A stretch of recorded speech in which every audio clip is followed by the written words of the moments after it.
Hydrangeas flower for a really long period of time, and if the flowers are cut, they last really well in a vase. However, if you cut them and dry them, then you can make them last for months, if not years. And today I thought I'd just show you how easy it is to do that. Now, keep in mind when you are picking the hydrangeas, you want to try and get them so all the buds are fully opened. Now, many of the hydrangeas also change colour as they age, so keep that in mind as well, because they'll tend to retain that colour when they dry. So you can cut them as long as you like, but when you do cut them just above a leaf node, so where the leaves join the main stem, and just cut them off at whatever length you want.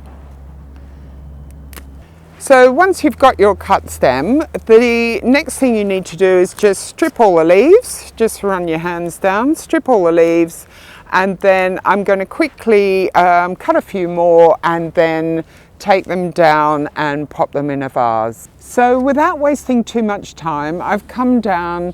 I have a vase, and I hope you can see here it's got about, I don't know, a centimetre or two of water in the very bottom.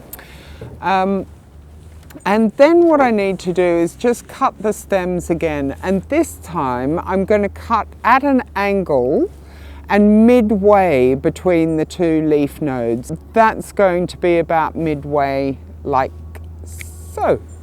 And then that just goes straight in the water.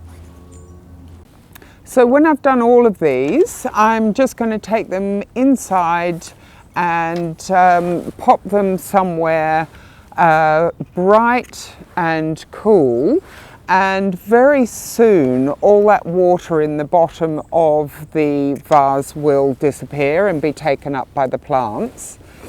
And then that's it. I'm not giving them any more water, and just let them dry as they are. And that usually takes a month or two, and you can tell when they're fully dry, because when you go like that, they'll sort of sound a little bit crispy.